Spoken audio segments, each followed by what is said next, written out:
Welcome back to another episode of NFT Catcher Podcast. We'd like to remind everybody that nothing on the show is meant as financial advice, and to please do your own research. Thank you, and enjoy the show. Now the subject is NFTs. They're known as non-fungible tokens, or NFTs. NFTs are exploding in popularity. This is a technology that will forever change the way people interact. So it is happening whether you understand it and like it or not. This phenomenon is moving. The digital. You have now joined Jenny from the blockchain and Michael Keene on the NFT Catcher Podcast.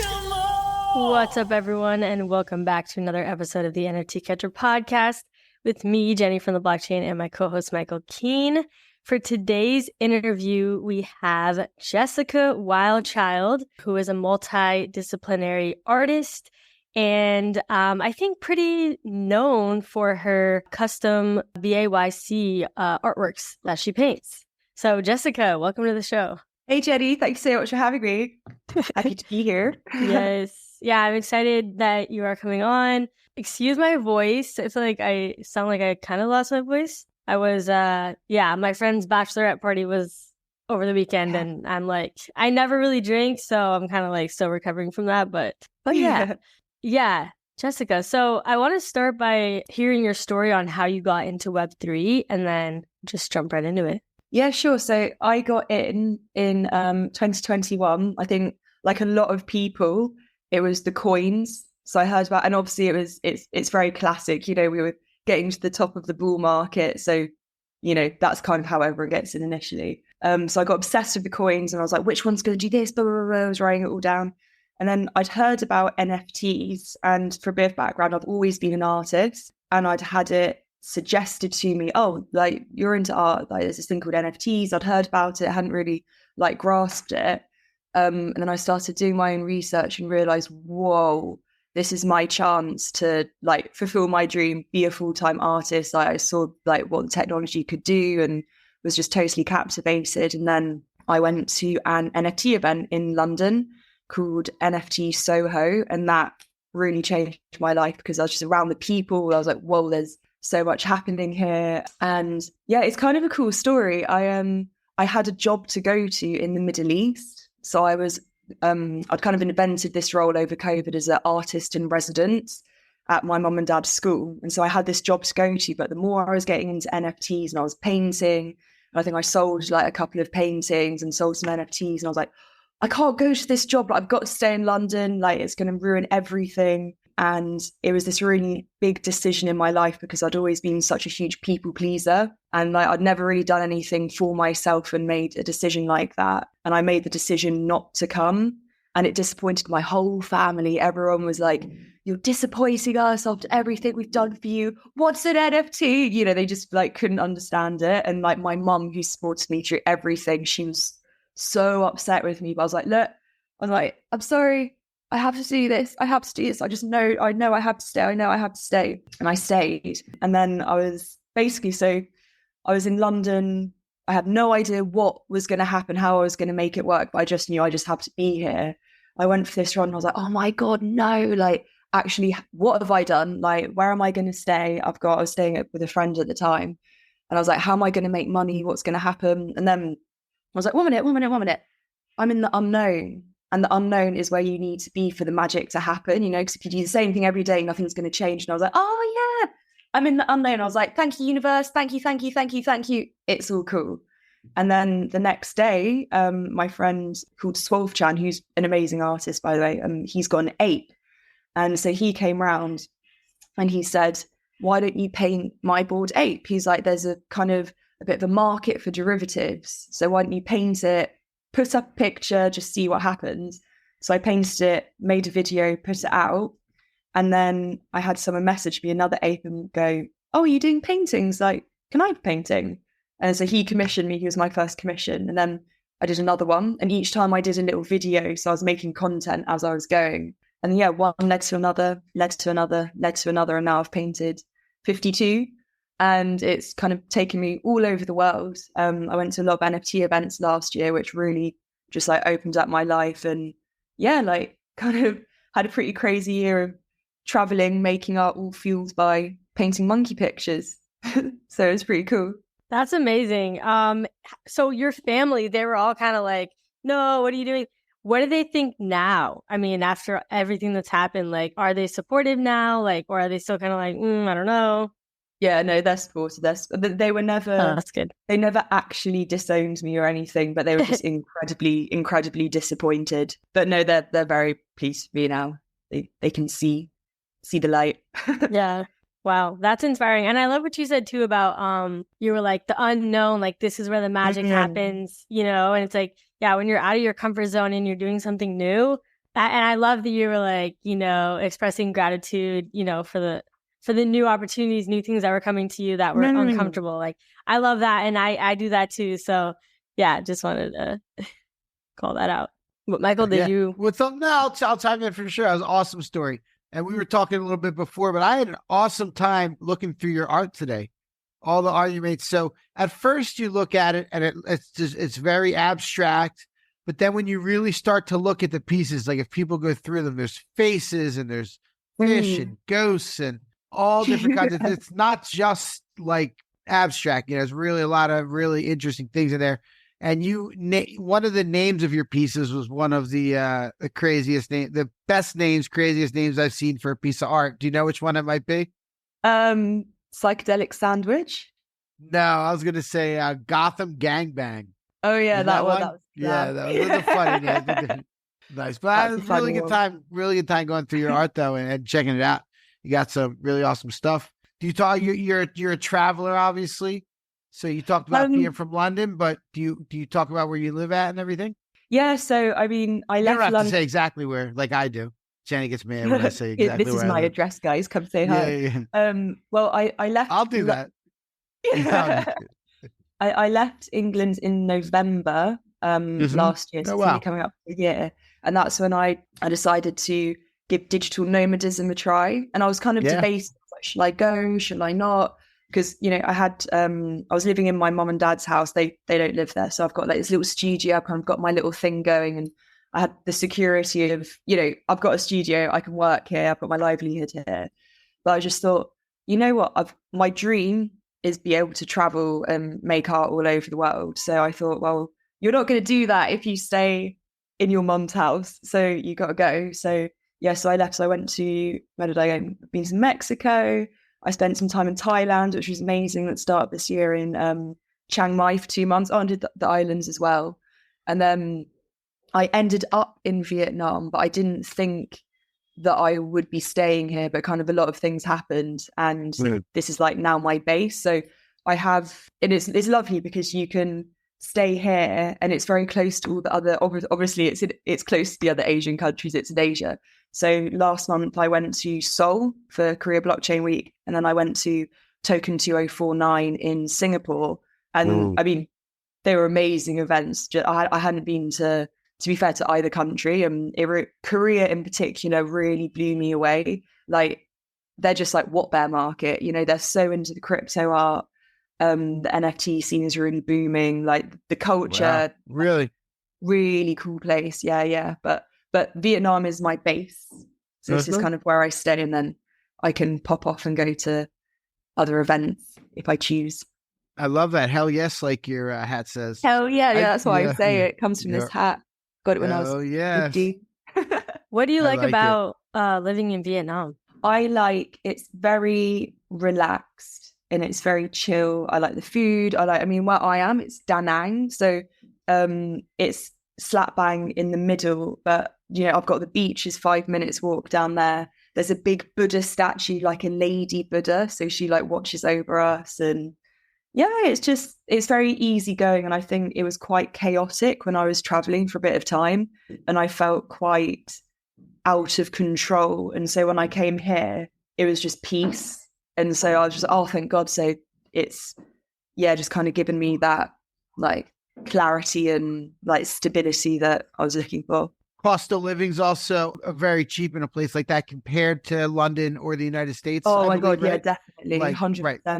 I mean, like meals for a couple bucks, like stuff like that. For $1. Yeah, no, exactly.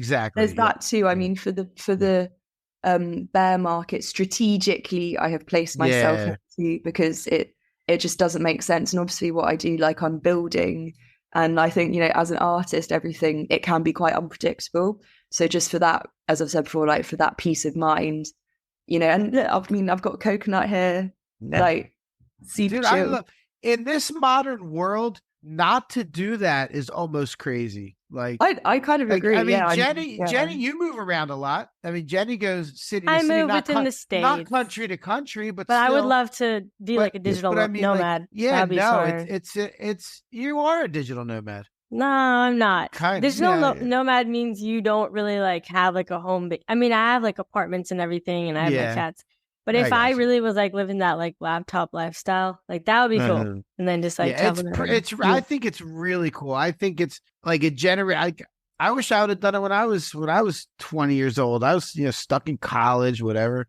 I would have loved to but it wasn't really like you couldn't even have laptops that were connected to the internet everywhere. When I was traveling, we'll go back 98, 99, 2000. You had to go. If I wanted to send an email to my family, I had to go to an internet cafe and pay for like minutes on the computer. Yeah. Yeah, we've moved on since then. Sure. So that's what, so young people, and their parents don't understand. Your parents like what? Probably. But it's for young people, like the cost of living is we complain about the cost of living in our country and your country. And and the culture is amazing. And you said the food, you do a lot of pho.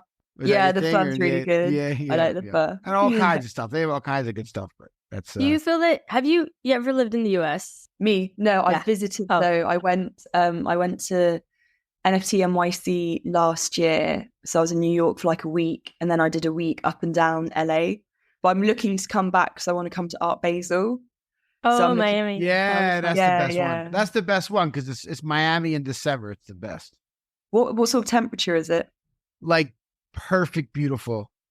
Okay, sweet. Because you know what? It was kind of like... It's Miami in the wintertime where it's cold everywhere else and it's gorgeous here. Nice. Because that was the funny things. I arrived in Asia with the intentions to come back to England, and so I had my big fluffy fur coat with me, and I lost it on a sleeper bus. And then afterwards I kind of thought, it was like the universe saying, you won't need this anymore, you're not going back to the cold. But yeah, that's good to know because I was worried it would be cold in Miami. So never. No, we don't get cold here. Hate the cold. We don't get cold here ever. We don't get cold here. Are you in Miami right now? Yeah, that's right. Yeah, I live 45 minutes north of Miami. Yep. Oh my god, lit. Amazing. Yeah. We'll see you in December then. Yeah. It's amazing that we're so far apart right now. We're on literally the opposite sides of the globe. If you believe in a globe. Jenny doesn't believe in the globe, but that's a different story. I never said that. Oh, sorry. But yeah, that's pretty cool that we're having this conversation from all corners it's crazy. of the earth. Yeah. The power of the internet. Power of the internet to me. Do you travel with other people, or do you just are you a solo traveler? Bit of a mix, to be honest. I mean, every time I've gone to an event, I've met up with people and I go to the events with people. But I do think that solo traveling is so good. It's one of the best things ever that you can do, to get to know yourself. And so I really like solo traveling. Although if I'm going to say Korea Blockchain Week or Art Basel, I'd want to go with people because it's kind of, it's a bit more of a vibe, a bit more. Do you ever feel scared being alone, or do you kind of feel safe? You're fine. No. I'm totally I'm cool. I mean, I grew up abroad anyway, so I grew up in Bahrain in the Middle East. So and I have done a fair amount of traveling before that, so I'm very, very independent. I mean, if anything, maybe I should have a bit more fear. But you're fearless. I'm chill. Yeah, that's good. That is definitely for someone, if you haven't done it, because I haven't done any solo traveling. I always travel with other people, or I'll go places, but I'll meet them there. And I don't know, I'm that would be cool to do a little solo trip, but I feel it'd also be a little scary because I'm I know, what if something happens? Get out your comfort zone. Yeah. It's literally the best thing ever. The first time I did it, I went to Berlin when I was at uni, so I might have been 18 or something. I went for a week on my own, booked the whole thing, did everything, and you build a lot of self-confidence because obviously you've got to be dependent and it's on you. And also I think it's a different vibe when if you're with a group of people and you meet other people, you're kind of dependent on what your friend wants to do. But then, which isn't a bad thing, but then if you're on your own, you kind of have a bit more freedom. True. Yeah, I love solo travel. I couldn't agree more. I've been away for a month or two by myself. I went to South America for 6 weeks all by myself. Yeah, I met people, you go to hostels and you meet people. Oh, and love all that, hostels. but like, yeah, for sure. It's the best. I mean, and you can get up whenever you want and go to wherever you want to go that day. You don't have to worry about making plans with anybody. Yeah, exactly. Take pictures of everything. I don't know. I love it. I know, it's so good. Where did you go in South America? I've been all over South America. Back in '98, I was in Venezuela for 5 weeks, and I was 1 year old. 1 year. I was there. I was in Caracas, Venezuela, the day Hugo Chavez was elected randomly. Whoa. And that ended up being horrible. But when I was there, Venezuela was the richest country in Latin America. Wow. Yep. It's not the case anymore. No, certainly not. Certainly not. So I've also been to Peru, Ecuador, Colombia, Argentina a couple times, which I love Argentina. I've been to Uruguay, Chile, and then a bunch in Central America too, Nicaragua, Costa Rica, Belize, Guatemala. All up I haven't been to any. I went to Mexico this year. Yeah, Mexico's great. Mexico's amazing. Yeah. Latin America is some of the best travel. Also, Southeast Asia is.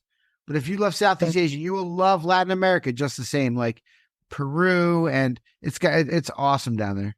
Awesome. Yeah. And lots of people traveling, lots of solo travelers, like tons of Europeans. Us Americans are scared to travel, not me, but I know a lot of Americans like have the attitude. Like I talk to my friends and they're like, I'm not going to go. I'll be a target in another country. I don't know. It's just. I'll be a target. I don't think it's like that. I don't know. How do you get around? Like there's no Uber or anything out there, right? No, we have Uber, but we have Grab as well. But I have a bike, so I have a little scooter. And I didn't know how long I'd be here for. And it's cheaper to buy one than to rent it, and you can sell it back. And I got this I actually got scammed, but like basically I've got this like absolute piece of shit bike for like $100. And when I go around a roundabout, something will go bing, bing, bing, bing, bing, like fall off the bike down the road. So I feel like it's only a matter of time. But I've still got it. I haven't bothered to upgrade, so I've just got this little scooter I go around on. But I try to walk as well because I feel like I just used the scooter for a month and I started putting on weight because I wasn't walking anywhere. Oh, right. Do you ever see like homeless people? Oh, not really. Really? Yeah, because I was thinking about that and I'm like, I feel like the US is very like, there's a lot of homeless people. It kind of feels unsafe if you're in major cities. And yeah, I don't know. I've noticed that other countries, like, sometimes I just feel safer. But you do have to be careful about getting scammed because I've definitely been out of the country and been scammed before too. Where it's like, they'll just stop. Like, okay, you got to give me money like to continue on your way. And I'm like, damn it. Yeah. No, it happens. America's definitely, when I was in New York and LA, to be fair. And I'm just thinking, right, there's the level of crazy people here. I don't know if that's like the right term to use, but the crazy people everywhere. And I'm like levels that are not seen in the UK, and they have guns. I'm like, it's not safe. The US, are you saying? Yeah. I know. That's what I'm saying. I feel like the US is like one of the most unsafe places to live. Wild. Like, I swear, like it is. Yeah, it's pretty wild. Okay, I want to go back to your art for a second here. So are you a full-time artist? Yes.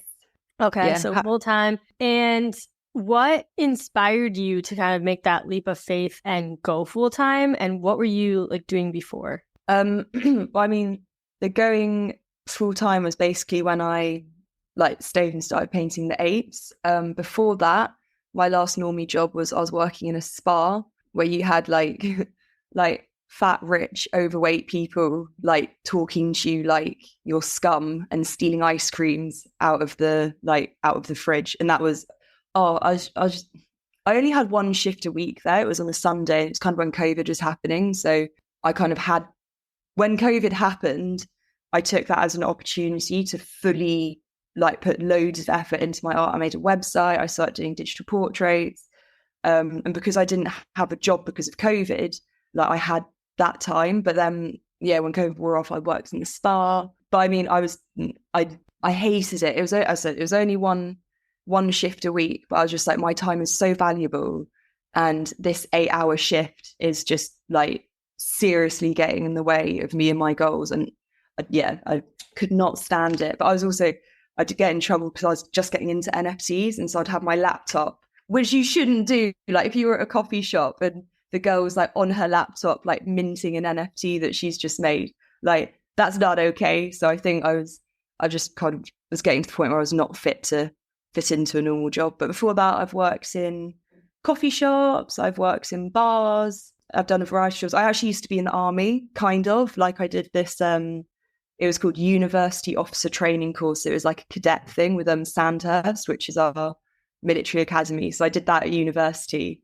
But again, I don't think I was particularly suited to that because I'm very much a hippie artist, like in the army. But yes, I've done a variety of things before I went full time. There was just the thing is also, I'll say, once you go full time doing your own thing, there's no way that you can go back to having a normal job. I don't think, like, once you can make it for yourself, it's very hard to go back. Like I never intend to work a 9 to 5 or like work for someone else again. Like collaborations and contract work, like that's fine, but like your time is so valuable, and if you're just working by the hour, I think you could use your time better for sure. Wow, that's cool. Damn. So then how did you get into like painting? And obviously I was looking at you do a bunch of different things like VR, like art, which is like crazy, by the way. I feel like that's a really good skill because not many people are skilled with that. What do you do in VR art, by the way? Let me interrupt there. Yeah. What do you do with VR art? With VR art, what I do is I get my MetaQuest, MetaQuest 2, MetaQuest Pro, can't remember what it's called, put that on. And basically what you can do is I'm in the process of, I've got my collection of Wild Childs, the Jessica Wild Child collection. I'm in the process of taking those from being 2D Procreate animations, and I'm building them in VR, because what you can do is you make the body. So, I'll make the hair, make the body, and it's the most exciting thing that I'm doing at the moment. It's so much fun because it's like, because I'm a painter, like that's the thing, I've always been a painter. And so it's kind of creating everything I know from paint with texture and like the application of paint, but then applying it to a 3D model is like it's a really like fun challenge. So I'm recreating my little wild childs in 3D worlds. And then what you can do is actually rig them, which is where you hook them up to a skeleton, and then you can make that skeleton frame move and interact. So, you can make a game, you can make, I've got a little girl that's a strawberry on a skateboard, and I can get her on a skateboard and doing flips and stuff. But I need to learn that side of it too. I mean, that kind of goes into Blender and Unity and things like that. Right. But yeah, you're right. Like, not many people there's not many artists doing it at the moment. So do you know our friend Creatress? I don't think so. No. Yeah, she's a friend of the podcast. We had her on. Known her for a long time in the space. She does VR art, and she actually creates live. Like, she does a lot. She'll probably be at Art Basel. She's at a lot of these events, and they hire her to come, and she basically puts her headset on and like dances on stage and makes the art on the screen. She's awesome. She's awesome. Yeah. An awesome person. She lives in Hawaii too. She's really cool. Really cool. That's sick. Yeah. Creatress. If you look her up. Creatress. I'll send you her link after we're done. Yeah. Go for it. Go for it. I like the name too. VR artist. Yeah, she got to. VR artists need to stick together, right? Yeah, and you can collab together as well. Like, one of you's got the headset, someone else has got the headset. Especially if you come to Basel. Wait, do you have to be in the same location to do that? Nope. No, you probably don't. Oh, you don't? No. Oh, that's sick. You could put your headset on. I could put mine on. You meet in Multibrush, which is this app, and you have your avatars, and you can be like, "Hey." No way. Yeah, wave your arms and they wave, and then you can take. How many people can be there with you? Ooh. And you can do art? Like, that's awesome to do. Yeah, you can make art together. It's crazy. It's really cool. And that's fun. Take the art, take it out. That's crazy. Yeah. Yeah, your art is very like colorful. I love colorful art, and yeah, I just love that you just really go for it. What inspired you to kind of adopt your style of art? Well, originally, I think you can kind of look at my art pre-psychedelics and after psychedelics. So, I mean, there's always had that ethereal kind of abstract, like layering of light forms. And that comes from sleep paralysis, because I had sleep paralysis for about 10 years of my life. It was a huge, like very informative thing in my life. And it started happening when I was about 12. And so that's where you wake up, you can't move, but also you have a lot of out of body experiences, or the sensation of being out of your body. And that's why, and that got me into spirituality. So I'm really, really inspired by spirituality and unseen realms. And, you know, reality isn't real. You know, it's like when you, and if you like, if taken psychedelics, like that is like very apparent, but like what we're in base reality is not it. Like there's all this other stuff there's so much stuff we don't know as well, like ghosts, aliens, things we can't explain. And so I think that really drives my practice. But it's actually, when I got into NFTs, was around the time that I started really experimenting with psychedelics, and it actually cured my depression, it cured my anxiety, and just brought more color into my work, basically. Because before, my work was maybe a bit more serious, and it had a lot of like deep blues and deep reds. And after I kind of like freed my mind, I guess, and then how the wave that NFTs took me on, which just like totally changed my life and just made it so much better. Yeah, I just started putting more colors into my work, and I was just like, I want to make the world more colorful and brighter, you know, because if you look at a painting and it's nice and bright and, you know, like speaks to you, that's obviously like a really nice vibe. And that's also why now I incorporate a lot of like little figures in my art. So it's like what was mentioned before, you know, I'll create these works, but then I'll put little characters in and little beings. And I like it when they're all like interacting and kind of a bit just like surreal, and incorporating a bit more of a, you know, cute little narratives in. Yeah. What, when you say psychedelics, what are you talking about specifically? Because I actually, probably a couple times a week, I like microdose on shrooms. I microdose today. Oh, really? Nice. On shrooms? Yeah, shrooms. Yeah, that would be crazy if you did. I'm tripping my face off right now. Tripping balls. Me too. No, it's magic mushrooms, so like psilocybin and LSD, and I think like I've had a number of very big trip, like macro, obviously like proper trips in my life, and that, you know, it's just crazy. It's like obviously, like, you know, like it rewires your brain. So if your brain gets like blown up, and you can then see all the workings, and you can, oh, I don't want to be like this anymore, I don't need to do this, I'm going to fuse these neurons together, make a new pathway. Oh, sweet. Because, you know, you might be doing something in your life that I know I need to change this about myself. But then you have a trip, you come back and you're like, oh, I actually know, I'm not just aware of it, now I understand, like I need to change this to be a better person. And, you know, and then the microdosing, it just keeps you on the right track. You know, it's like if every 3, because you take it, miss a day, then you take it again. And it's such a small amount, obviously, like you can go around and do what you want, and it doesn't, you're not like tripping or anything, but it just taps you into like your higher self, like connects you to, you know, God, the universe. And I think we live in such an uncertain time. And obviously, I think just being a human in general is like, what is it like to be a human? It's a weird experience. And I think we are all prone to kind of, you know, existential dreads or anxiety, or, you know, in the modern world as well, it's so fast. And in crypto, you know, I mean, we've just had the bear market and, you know, all these stresses, and it just helps every couple of days just to tap into, you know, just like a state of like love, and everything's nice. And yeah, I mean, such a big advocate of it. Like, I think I notice a big difference in my life when I don't use it, you know. But yeah, all about that. One time I tripped, and I literally like thought I was a homeless person, and I was like, it was like such a crazy feeling, because I literally tapped into being a homeless person. Like that was like, but it's obviously sometimes you have bad trips because you're going through things in your life, and then it's like if you trip and you're not having a good life, like it can definitely just kind of make you see that, I guess. And I've broken up with like 2 boyfriends after tripping. Like I was like, oh, this is a sign. Like, it's like I feel like sometimes you lie to yourself, like in real life, or you like fake things, and it's like when you trip, like it's like the truth. It's just like you see everything for what it is, and you realize like that life is so precious, and if we're not, happy, then what is the point? So yeah, 100%. I've got two little stories. So my next door neighbor, this is a wild trip that she had.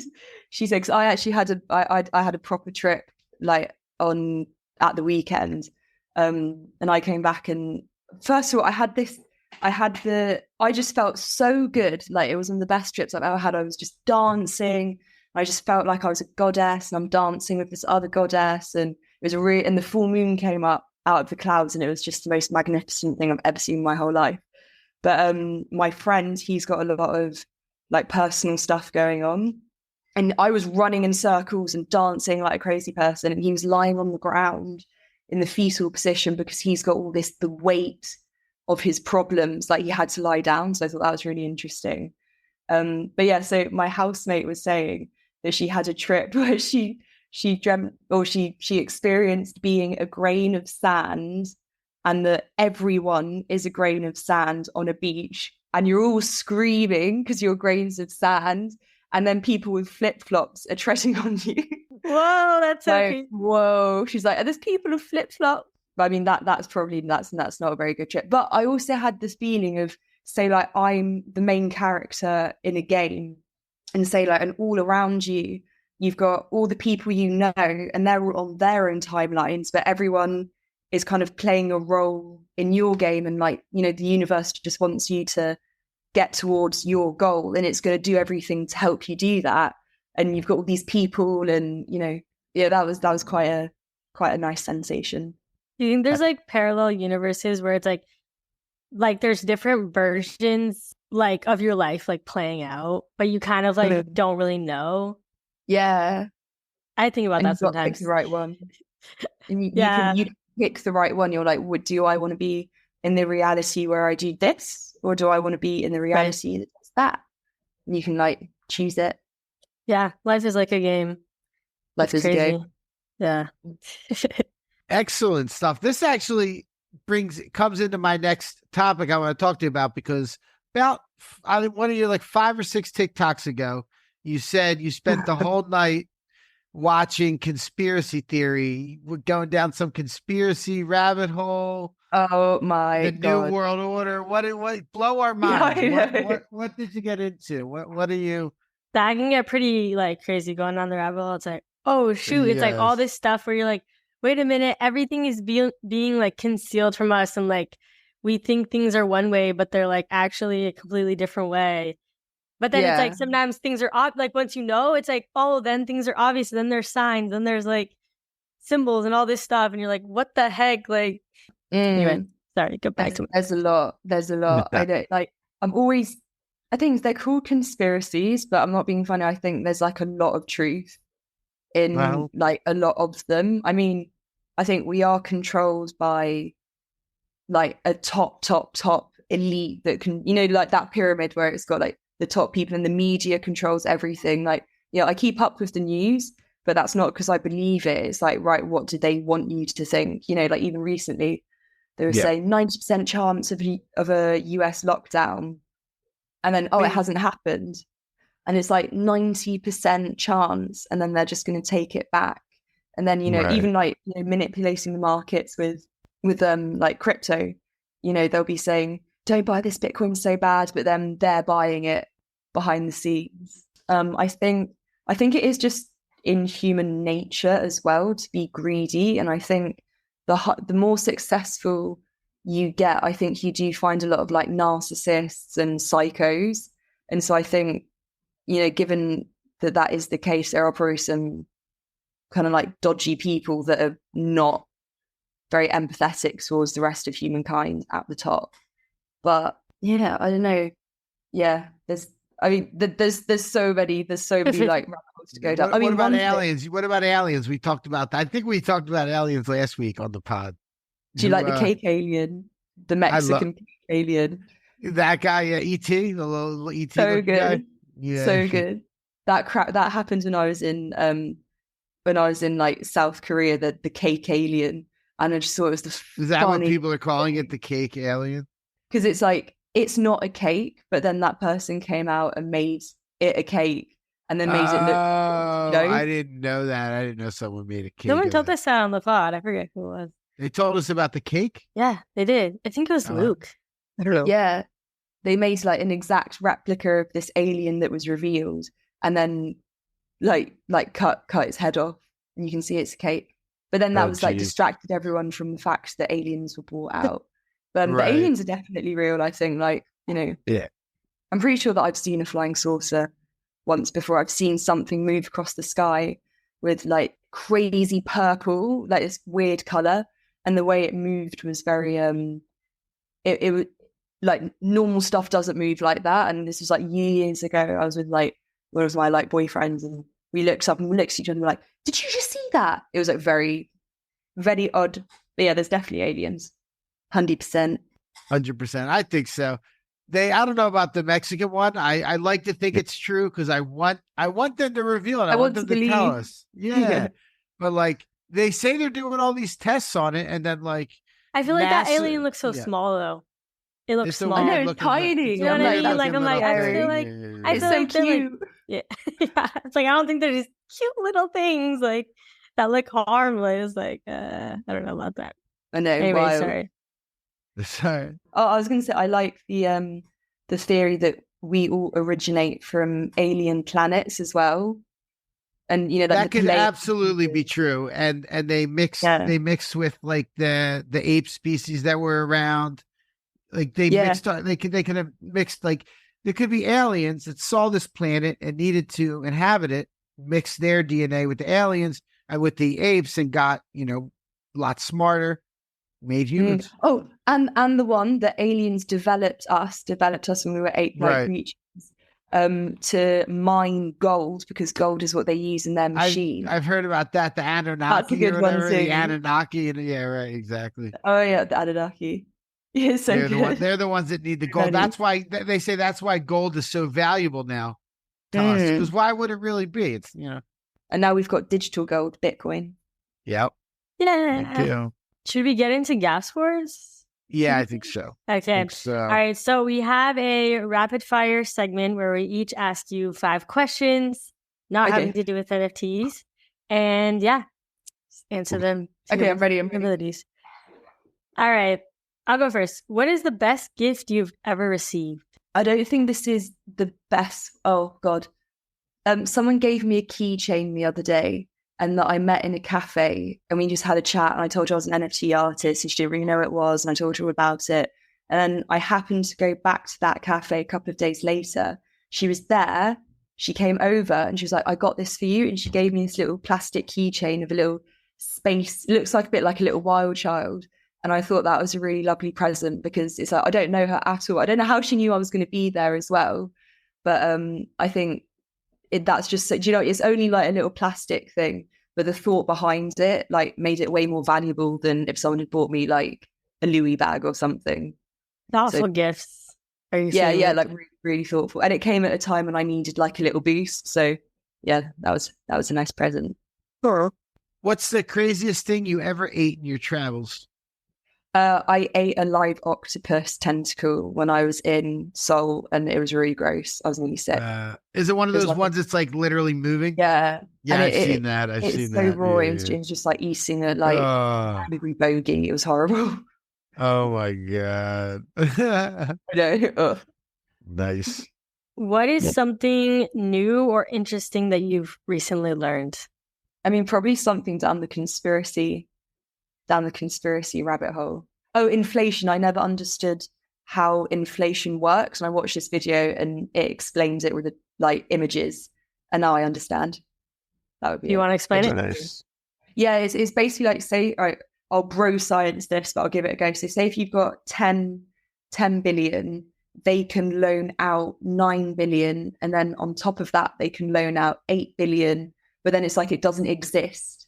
So it just keeps getting bigger and bigger and bigger. And everyone, it's all just like fake. Like all the money in circulation right now is essentially just debt. But yeah, and there's so much of the money that things need to cost more. Yeah. Right.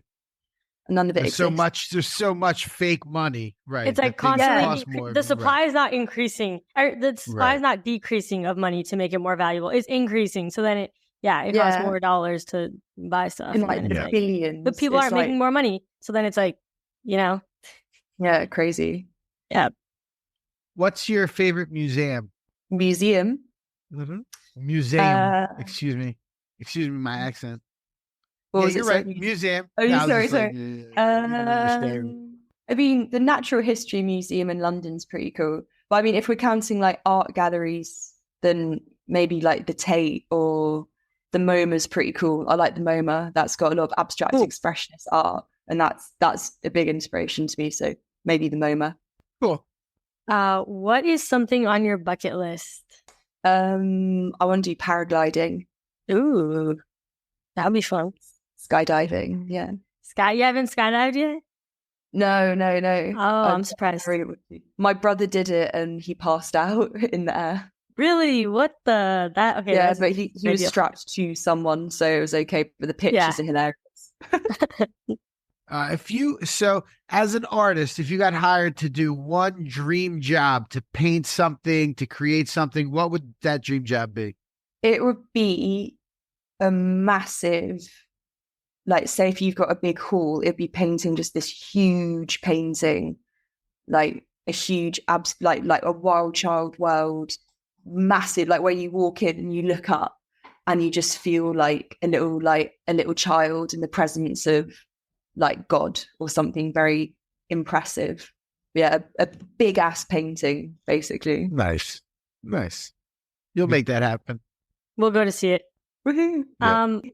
What is your favorite weekend activity? I mean, all my days are pretty similar. I would I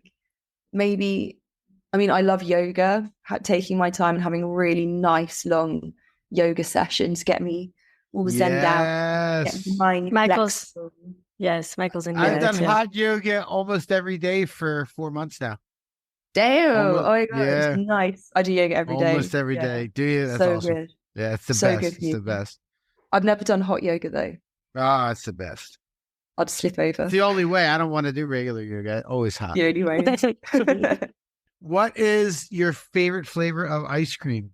Chocolate. Easy. Okay. Away chocolate. This one is an interesting one. What is a smell or an image that triggers nostalgia for you? I like geranium, and that reminds me of my grandma. Oh, she used to have geranium, so I love that smell. Like, like essential oils or like pillow spray or something. Yeah, I like that one. Nice. Well, sweet. You successfully made it through our gas war segment. Yay! Wait, no, Michael, you have one more. Sorry. I have one more. Sorry. What is the best concert you have ever been to? I went to Ziggit when I was little, or like when I was a teenager, and I saw Blur. Who's like, do you know Blur, like the English band? Yeah, and they played Song 2, and I was off my head, and that was pretty epic. That was cool. But I really want to see the Red Hot Chili Peppers. They're my favorite band. I've seen them. They're incredible. I've seen them. They're the best. I love them. My wife saw them at the Tibetan Freedom Concert in 1998 with like Pearl Jam and the Beastie Boys and like every band you can imagine in Washington, D.C. Epic concert. Epic. Whoa. Take me back. Really. Sick. You ever go to like EDM festivals? Oh, Andy was there. At the Tibetan Freedom. I didn't know that. I missed that. Crazy. Yeah. Do you ever go to like EDM festivals? No, I haven't really been to any really concerts for. I'm surprised. Like, a while. Yeah, I know. Me too. I think I just haven't. Do they have a lot of cool festivals like in Vietnam? I'm sure they have them. I don't know which kind of ones. They've got a good one called Episode in December, I think. So potentially go to that. But I mean, I think for this year and the last year, to be fair, like, I have been very like kind of focused on building. So I've kind of neglected the going out a little bit, but that will change next year, for sure. Are you going back home for Christmas? I'm not, no. Not this year. Chilling. I'll go to Art Basel. It's a long flight. Yeah. It's a long ass flight, and I feel a bit guilty. I feel a bit guilty to go all the way to America and then not go to England. But I think it's just, I've got too much stuff going on. And my mum and dad are cool. They're like, do what you want. So not this year. Have they ever come to like visit you where you are? They haven't, no. But my mum, so we actually grew up in the Middle East in Bahrain. So my mum was actually there doing she was just did a little stint back at the school they work at. And I said, you should come to Vietnam. It's so close. But she didn't. But yeah, I think it is quite far to come. So I do get it. And they've just moved back to the UK anyway. So it probably won't be for a while. Okay, well, cool. Thank you, Jessica, so much for joining us on the show. I've been following you for a hot minute, and I've been seeing all your paintings, and I'm like, we need to finally get her on. It'd be fun to have her. Oh, so yeah, it was fun. This was a great combo. Yeah, so good. Thank you so much for having me. It's like really, really lovely. You set my day off to a wonderful start. So thank you. That's awesome. Yeah. Cool. Well, thank you all for tuning in to this episode of the NFT Catcher podcast, and we will catch you in the next one. Peace.